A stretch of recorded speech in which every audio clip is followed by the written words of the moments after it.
What is up, guys? It's Funk McLovin with another cool video. Another freaking cool, awesome video. This one's a little less scripted than usual. I've done these slideshow style stuff before. People seem to like that. This is a video about evil Pokemon teams. A real deep dive into Pokemon teams. A real dig around in the old guts of the evil Pokemon teams. Look at I'm sorry. Look at Cyrus in this art. I don't know who made this. It looks like Ken Sugimori, but look at how Cyrus is like, I don't know these guys. Who the are they? I love that. All right. So what are we talking about when we say an evil team from Pokemon? All the mainline games, 1 through 9, plus Coliseum. I'm not going to talk about games that don't have an evil team. I think the only one that's mainline that doesn't have an evil team is Legends Arceus. So, only teams with team and have formal grunt membership are going to be included. They're going to have admins. They're going to have that kind of organization. I added the Aether Foundation in there because of obvious reasons. They are the antagonists to Sun and Moon. So that's who we're talking about. So there's 3 main scores. Organization, which represents how organized they are, how many people they have, manpower, whatnot. Ideological cohesion, it's pretty self-explanatory. Power, success, and sauce. And I'm going to get more into the criteria. Organization is how focused on their goals are they. Cohesion means how similar are the ideologies of the grunts versus the leaders. In other words, how do their ideologies match? We're going to talk about power, manpower, abilities, equipment, etc. Success. How far did they get with their goals? Success is obviously relative because they are the antagonists and they universally lose. But success is more of a metric of like how successful were they before the player came along. And then sauce. Sauce is sauce. It is my own personal opinion, but you're going to see what I mean when we get into it. And then each category will have a team that can get the S rank. They are the best in that category. I don't know if I actually did that. I gave 2 teams the S rank. I don't think I did the other ones. Anyway, it's a scale from 1 to 5, where 1 is complete dog shit, 2 is pretty bad, 3 is average, 4 is excellent, and 5 is perfect. And then the S rank would be even better than perfect. So first, we'll talk about Team Rocket. They are fairly organized. They have a very high cohesion because they all follow Giovanni earnestly. They have a medium amount of power. Their success is very low because they have a tenuous grasp upon the Johto and Kanto regions, and they have a reasonable level of sauce. This is kind of the benchmark of evil teams going forward. We're going to talk about that. Their leader is Giovanni. Their modus operandi is crime, theft, and casino operation, which, which one is the most evil is up to you. And their stated goals are very simple. It is profit. This is the leader of Team Rocket in Gold and Silver, Heart Gold and Soul Silver. They're defeated by Red, the team is disbanded. They're finally defeated forever in Silver Gold Crystal and the Heart Gold Soul Silver remakes. Pretty simple. The ideology of the Team Rocket syndicate is essentially the same as organized crime. It is a devotion to amoralism. They have discarded morality and have replaced it with essentially a kind of perverse familism. They're also motivated by capitalism. And that is interesting because in the previous video that I made, which was about the economics and politics of the Pokemon regions, capitalism didn't come up that often. In other words, capitalism is something that exists in the Pokemon world as kind of a backdrop element. It doesn't seem to be the engine that runs society like in our world, but Team Rocket capitalizes on capitalism, pun intended. Next, we have Team Magma. Team Magma is very interesting to me because of their kind of eco-terrorism bent. They have good organization, excellent cohesion, because the grunts believe in the same things that the leaders do. They have a moderate amount of power, about the same as Team Rocket. They have more success because they actually manage to summon Kyogre or Groudon, depending on the game. And they have a normal level of sauce. I do think their little Magma hoodies are badass, and I like the little M they make. That's pretty cool. That's my opinion. The leader is Maxi. Their MO is terrorism, more specifically eco-terrorism, and their stated goals are to erupt Mount Chimney, awaken Groudon, increase the landmass, and contribute to environmental prosperity.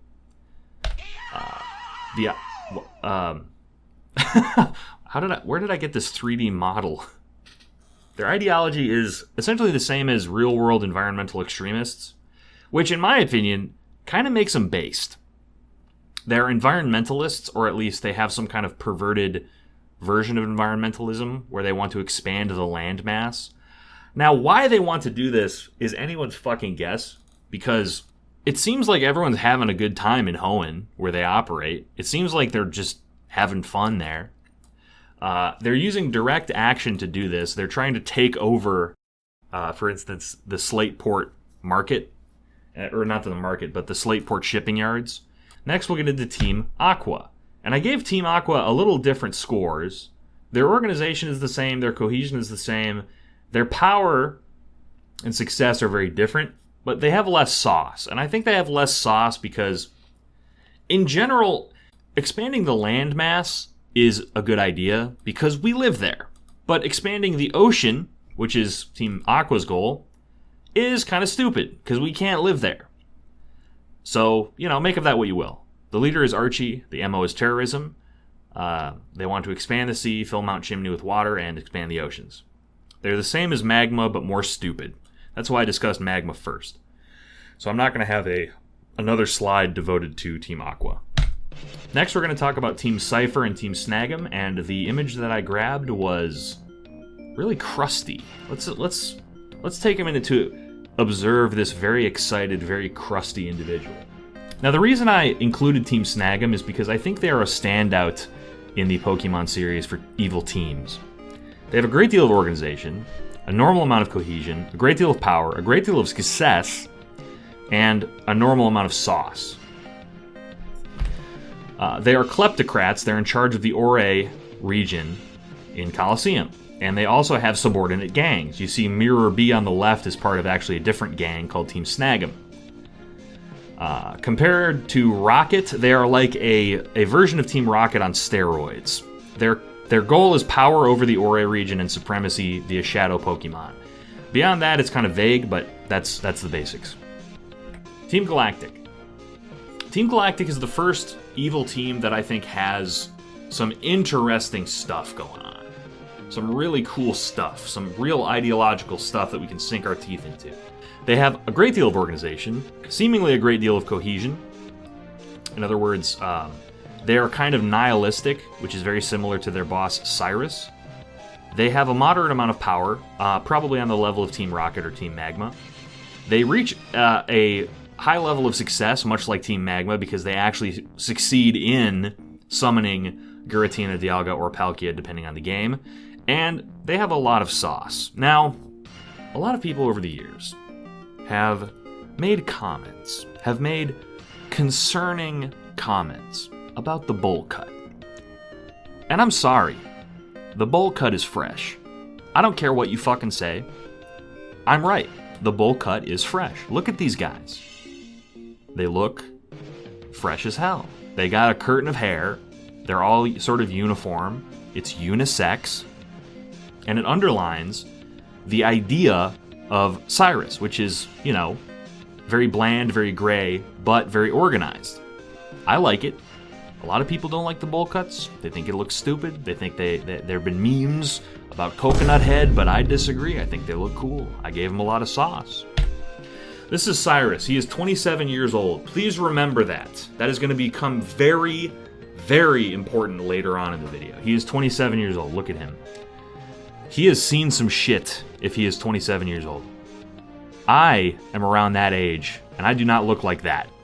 Also, his hairline is impeccable. It is a fucking square. Team Galactic's MO is terrorism and appropriation of infrastructure. You can find them posted up in various areas of Sinnoh. And their stated goals are a metaphysical overhaul, which is, whoa, what does that mean? So their goals in depth are stated by Cyrus. You can read the quote if you want. And here are the admins, Mars, Pluto, Saturn, and I forgot the last one's name. But they want to create a world with no spirit, no emotion, And that's very interesting because Cyrus, who's a very dour chap, as you can see from this picture, he thinks that emotions are the reason for the world's strife. And he kind of has a point. Like, if we didn't have emotions, we wouldn't have strife. And we fight against him because we like to have our emotions, but he does kind of have a point. And this is very, like, low-level, Saturday morning cartoon villain stuff. But I still think it has some sauce, especially compared to Team Rocket, whose goals were just crime. Or Team Magma and Aqua, whose goals didn't really make sense. But Cyrus is the first person who engages with a lot of this shit in a serious way. The ideology takes inspiration from real-world ideologies, notably Stoicism. On the right, you can see Marcus Aurelius, who wrote Meditations, which is one of the great Stoic works. Rationalism. You can see the rationalism is supported by the way that they take over science buildings. Team Galactic takes over, power plants and other such things. And there's the world destruction argument, which is by, I think it's Samuel Knudsen, who says, basically, we should destroy the world, which is what Cyrus wants to do. He wants to create a world with no feeling that we won't be part of. He's doing a Thanos thing, a little bit. And this is a quote from Zeno of Citium, who is a 300 BC Stoic. A bad feeling is a commotion of the mind repugnant to reason and against nature. Look at this guy and think about this quote. Come on. There's a lot of through lines here. Again, I'm probably reading too much into a children's game, but that's fine. That's the whole point. I just want to take a minute to talk about this video's sponsor, me. Look at my Patreon, subscribe. Please give me money. That's all. Thank you. Next, we're going to talk about Team Plasma. And Team Plasma, there are kind of two versions of Team Plasma, and I didn't want to break it up into two different sections, so we'll just talk about them both. They have a lot of organization. They don't have much cohesion. In fact, I would say they have no cohesion, because you have kind of three tiers of the Plasma organization. You have Getsis at the top, N at the top, who completely disagree. Getsis is using N for his own purposes. And then the grunts are just they just like to cause problems, which is, they do have about as much power as Team Rocket, and they reach a level of success that is about the same as Team Rocket. I think I give them a lower success score, even though they do summon Reshiram, Zekrom, and Kyurem, because, I don't know, it's more Slapshot, it's more Slapdash. They are a more formal organization in Black and White, but they also have very little sauce. I do not find them to have a lot of sauce. I think N has a lot of sauce, and Getsis has a lot of sauce, but the general overall grunts and the Seven Sages thing, I'm not into it.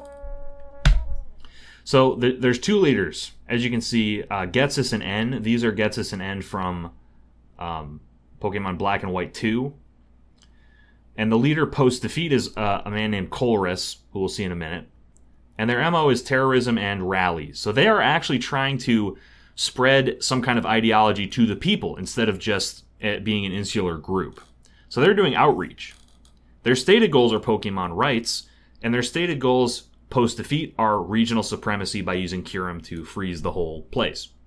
Which is, again, Saturday morning cartoon shit. So N's ideology is Pokemon exploitation.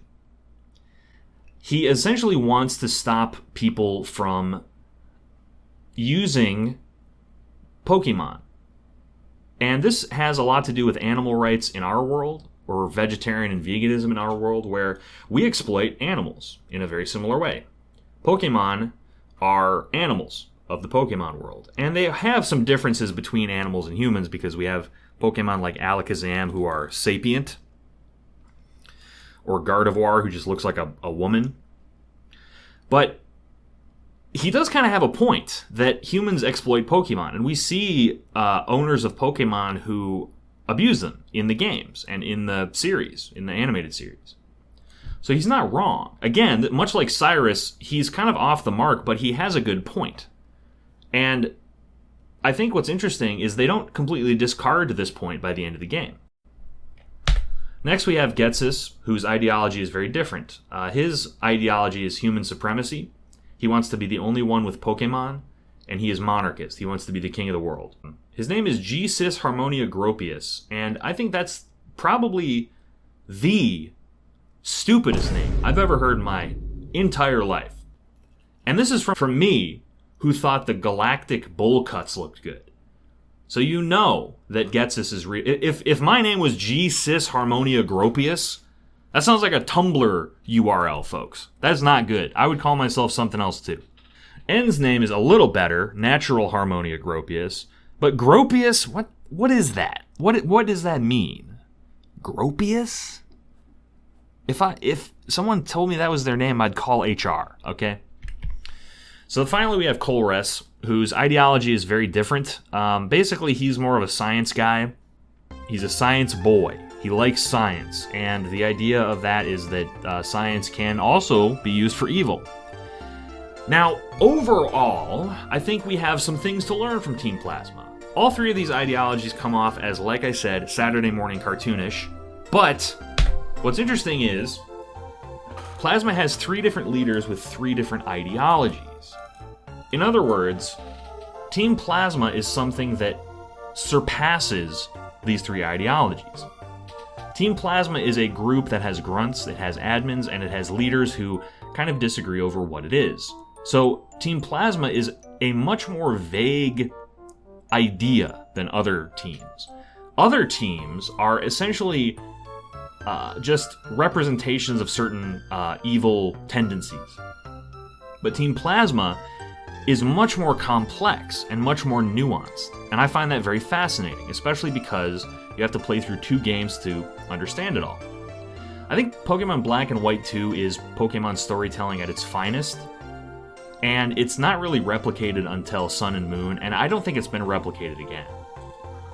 That's my opinion. A lot of people might disagree, but that's what I think. Every person in an organization has an idea of why they're participating. These 2 grunts that we can see on the right have a very different reason for participating than Ghetsis and or Colress, or any of the admins, or the 7 sages.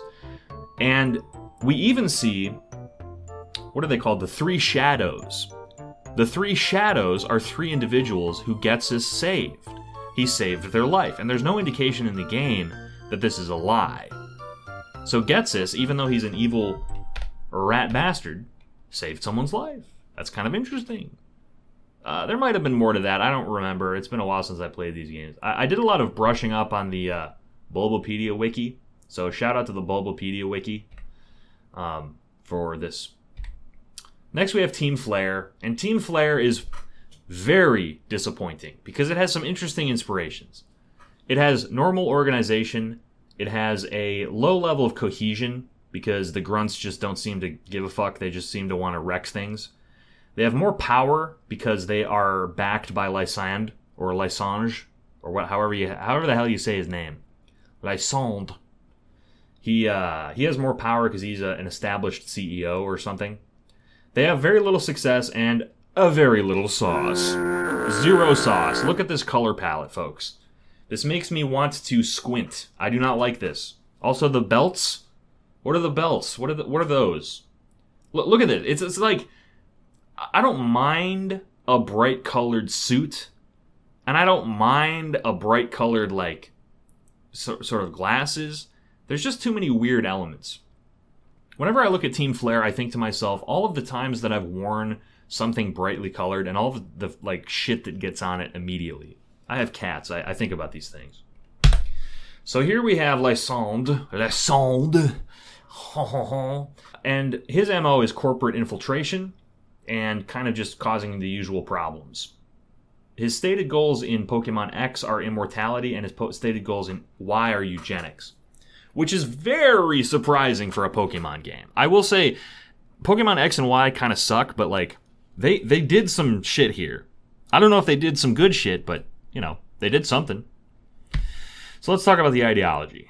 Let's talk about eugenics. And I'm not going to talk about eugenics in depth, so please don't worry if anyone's sensitive to that, but essentially their plan is to reduce the population to a very small amount so that the world may be more prosperous. And I think that's a very alluring idea, but it's obviously total BS. And it's supported by science such as the population bomb theory, in that since population growth is exponential, it will explode and the Earth will become unsustainable, which is not true. Because, there's sort of these carrying capacities that countries have where they allocate their resources in certain ways. And there's also the mouse utopia experiments, which talk about the way that population affects quality of life. And so Team Flare is saying, we want to reduce the population to make it more prosperous through eugenics, through, only people from Team Flare who share our ideology will be able to participate. And I think that's interesting because that is a ideology of the real world. However, I don't think it's executed very well and in kind of a Saturday morning cartoon way. And it just comes off as muddled. X and Y, not great. I talked about that in my previous video about the regions. Next we have... Here we go. Now we're here. We're finally here, folks. My favorite team of all, Team Skull. These goddamn champions. I have so much to say about them. All of what I have to say about them, I'm going to warn you, is dumb.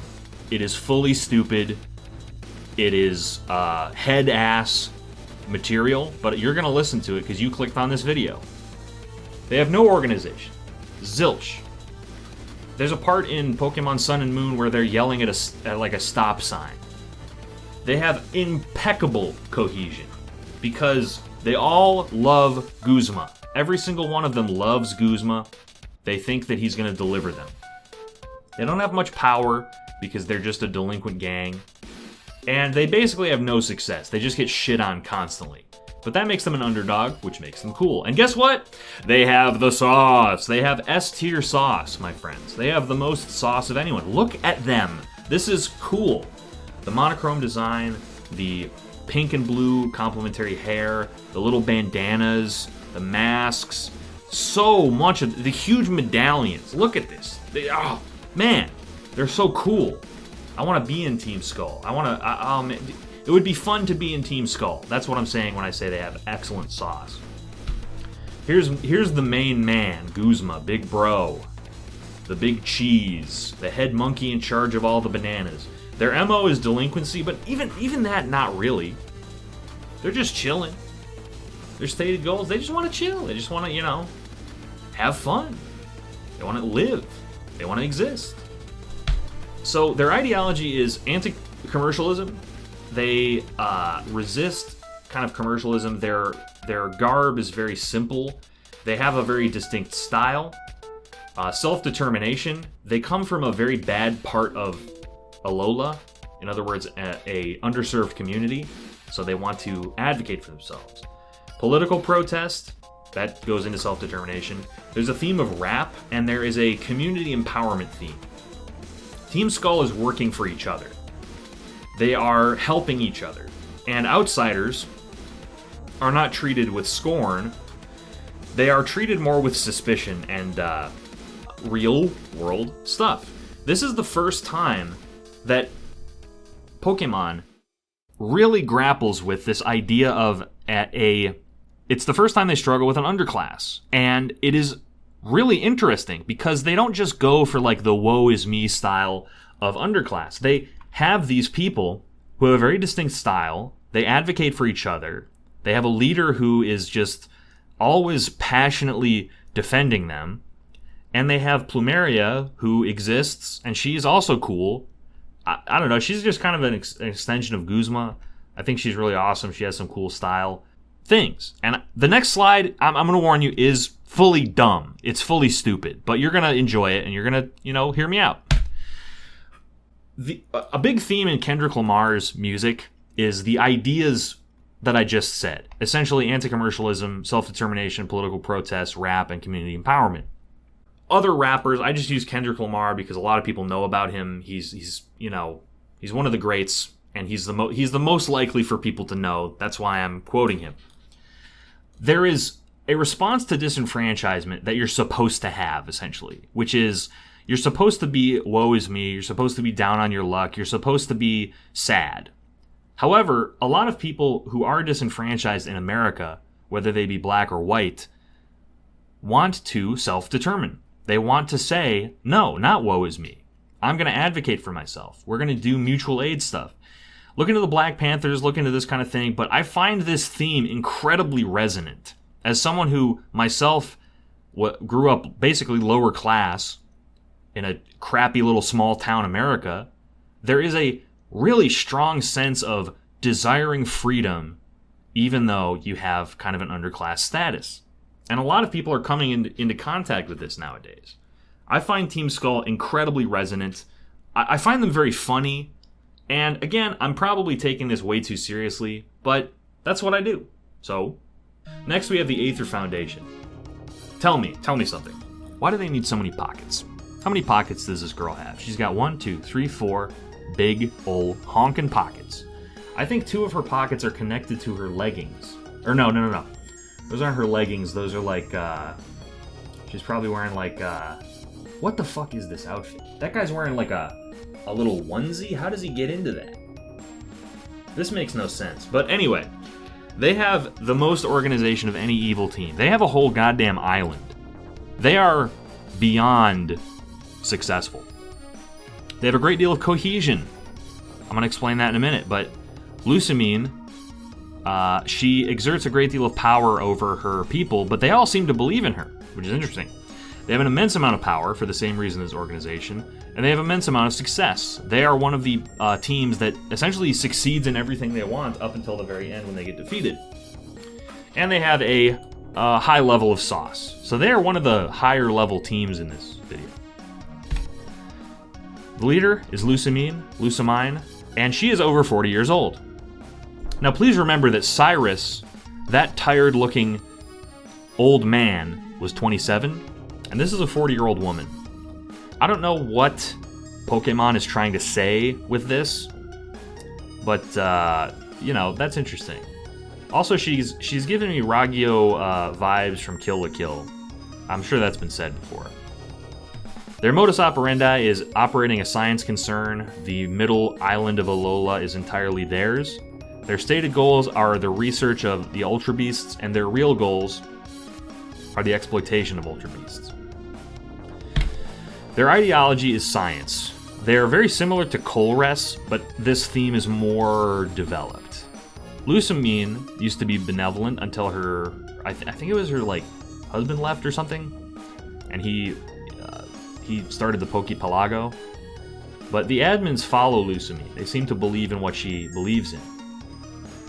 It's a little bit cultish. In other words, the cult has an internal culture, and then it has a culture that it projects to outsiders.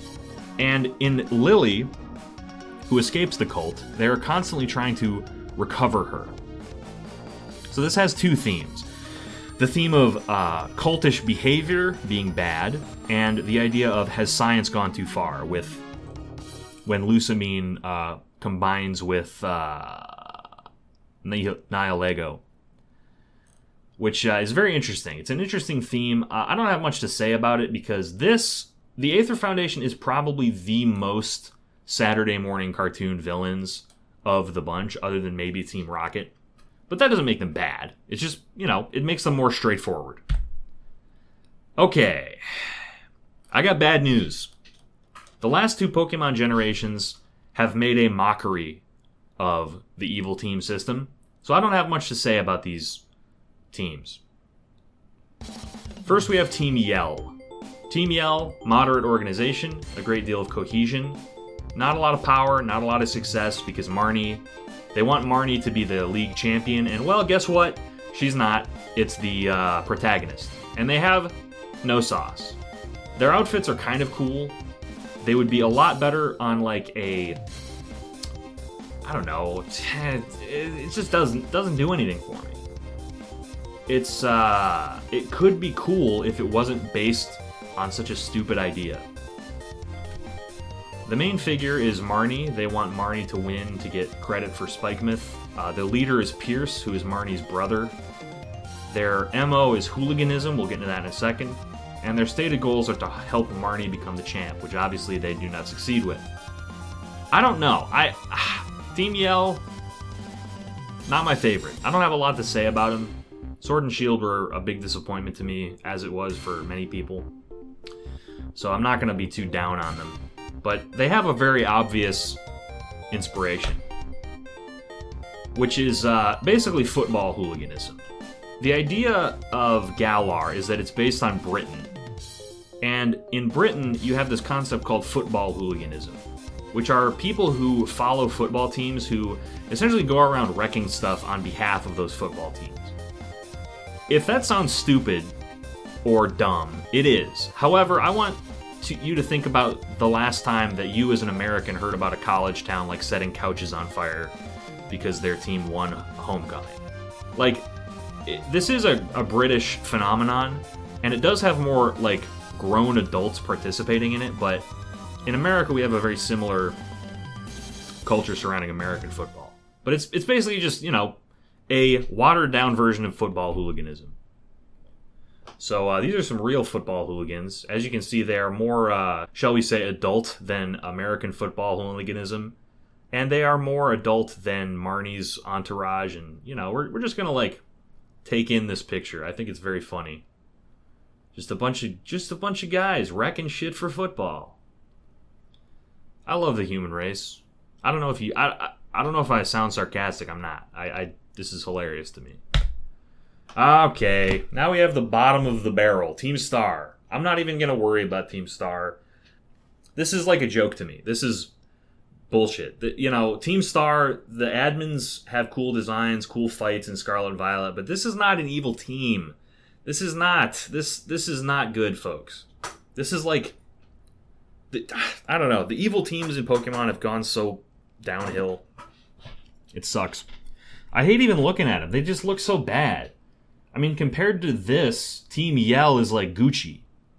Team Yell is, you know, Louis Vuitton. This sucks. This is like, they're wearing their goddamn goggles outside their helmets. That's crazy. Anyway. I will say Penny has a cool design. Penny looks kind of cool. She's got, you know, the Eevee thing going on. I think that's adorable. Their MO is delinquency, stated goals. I don't fucking know. Something about bullying. Something about bullying. I don't fucking know. I don't care. I think this, yeah, I don't know. I don't have anything to say. I just, again, Sword and Shield is a disappointment. I bought Scarlet because I just was like, okay, I'll give it another chance. But at the end of the day, it was just stupid. Yeah, compared to like Team Rocket, Team Star is totally worthless to me. So, we've talked about all the evil teams, and now let's talk about the archetype of the evil team in pop culture and what it represents. There's a lot of evil teams in comic books, like the Spider-Man had a series of enemies called, I think it was the Sinister Six, who tried to, you know, fight him. There's a lot of 80s children's media like He-Man and She-Ra, which have evil teams. You can see the Horde on the right here with Hordak, Catra, Scorpia. And they have a similar organization structure to the ones in Pokemon, which is you have your leader, you have your higher admins, and then you have like your grunts. What does the evil team mean? Evil refers in narratives as what is taken for granted as antagonistic. In other words, from the perspective of the protagonists, evil is something that is unquestionably bad. And evil does not exist in every book, but it does exist in a lot. Like, The Lord of the Rings features Sauron, featured here with Sauron's eye, which is just evil. He doesn't do anything good, he just destroys things, and he is a representation for something negative that J.R.R. Tolkien wanted to embody. Evil usually refers back to actual motifs and shorthand from the real world. For instance, the stormtroopers from what is that series called? The stormtroopers from fucking Galaxy... What is that series called? The stormtroopers from this series, which is like sort of this niche... It released these kind of like indie films back in the day by this guy named George Lucas. I don't know if this is too niche of a reference, but the stormtroopers were actually based on Nazis. And Nazis were like real world people that, you know, this visionary named George Lucas wanted to comment on. He wanted to utilize that motif for his story as a shorthand for evil. Evil in Pokemon is essentially an exploration of what is taken for granted as bad. So in other words, what do we see as players that immediately we react with negativity to? Organized crime. Team Rocket, Team Cipher, we don't like them because they're organized criminals. Capitalism. Capitalism is the reason that the Chairman Rose is evil. I didn't talk about Chairman Rose in this video because he's not really a team. He's just one guy. I'm talking about teams in this video, but he's also in there. And you also have terrorism in people like Maxie and Archie, as well as Getsis and Cyrus. And separating people in Pokemon is also something that's antagonistic in this world. So, evil in Pokemon.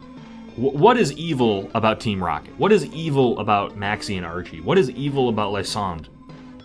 We have to ask these questions, and we have to examine them, because we have to examine why we think things are evil. My cat thinks I'm evil right now because it's her dinner time, and I haven't fed her. I've been doing a YouTube video essay. But the evil in Pokemon is an evil that we see in the real world. We see organized crime, capitalism, and terrorism in the real world, and that those are bad things. And what can we learn? We have to fight against those things when we see them. And how do we fight against those things? Well, of course, we capture animals to do our bidding and fight against the captured animals of the opposing teams. How to fight it is kind of out of the purview of this video. This is more of a discussion of evil as a concept, not how to solve evil. But as you can see, there are kind of through lines between all of these evil teams in Pokemon and that kind of thing. Okay, we've eaten our vegetables. We've done some serious analysis. We've compared Team Skull to Kendrick Lamar. We've compared Maxie and Archie to eco-terrorism. We've quoted Marcus Aurelius with Team Galactic. We've eaten our fucking veggies, folks. So guess what? Now we're gonna have a little fun. You guys like to have fun, don't you? The last part of this video is just gonna be a shameless tier list of all the teams, in my opinion. So, S rank, best. A rank, great. B rank, good. C rank, meh. D rank, dog shit. First we have D rank. We have Team Star, Team Yell, and Team Flare. I think these folks do not have any fucking sauce whatsoever. They suck. They suck in terms of their potency. They suck in terms of their theming. They suck in terms of their design. I don't like them. Get them out of here. Team Yell's design is passable, but like, who gives a fuck? Next we have C tier. Team Rocket, Team Aqua, and Team Plasma post-defeat. So, Team Rocket, very obvious. Just your bog standard general evil team. It's kind of the benchmark. It's not meant to be, you know, particularly special. Team Aqua, because basically I think that trying to expand the C is stupid. I'm sure many people have memed on that over the years. And then Team Plasma, after they reformed in Black and White 2, are kind of lame. That's my opinion. Next we have B tier, which is Chairman Rose and Team Magma. These are okay. Chairman Rose is a very good critique of capitalism, and Team Magma is just cooler, I guess. You know, the eco-terrorism thing I'm very into because it's a more gray area in the Pokemon series. Because they are really trying to help. They're really the only evil teams that are trying to help. Team Magma and Team Aqua are like, hey, we have a problem that we want to solve for everybody. And, you know, obviously they fail and they're stupid, but that's how it is. All right, now we got A tier. Ooh, drum roll, drum roll, drum roll. That's probably too loud. Aether Foundation and Team Plasma. I talked about Team Plasma at length, so I don't think I have to justify that, but the Aether Foundation is wonderful. It was the first attempt in Pokemon for a twist, and I think that's very interesting. I think it kind of got pulled off pretty okay. I think people could kind of see it coming from a mile away, especially if you're an older player like I was. But it's still pretty cool. It's fun to see that story play out. And now finally, the S rank ones. S rank, S rank. Here comes the S rank, S rank. Here's the S rank. I'm gonna reveal the S rank. It won't take long. Here I am singing my S rank song. Huh. Obviously, by process of elimination, Team Galactic and Team Skull. I fucking love Team Skull. They are so endearing to me. I want to hug every one of them. I think they would welcome me with open arms, quite frankly. If you see me someday in a bandana, like yelling at a stop sign, like in Vampire the Masquerade Bloodlines, that's me. I've achieved my dream. Don't bother me. And then Team Galactic, I just like the Diamond and Pearl games a lot because they're good. They're just the best ones. I'm doing a lot of research into Team Galactic for another video about Pokemon and Gnosticism, so I think you're going to enjoy that video. But this is my tier list. It is objectively correct, and if you disagree, you are wrong. As we all know, my opinions are actually scientifically proven. Therefore, if you disagree with them, you are wrong. And, I really wish it wasn't that way, but it is, so accept it. All right, that's all I got for this video. I hope you enjoyed. I like doing these slideshow style videos so I can free up more time to do more in-depth videos. And I hope you've enjoyed watching this fun slideshow. Again, check me out on patreon.com. The link's in the description. And make sure to subscribe, like, dislike, comment, click on my video again once you've exited out of it. And always, do not forget to jump. Just jump. Don't forget to jump. Every morning, try to jump. Do some jumping jacks. I don't fucking know.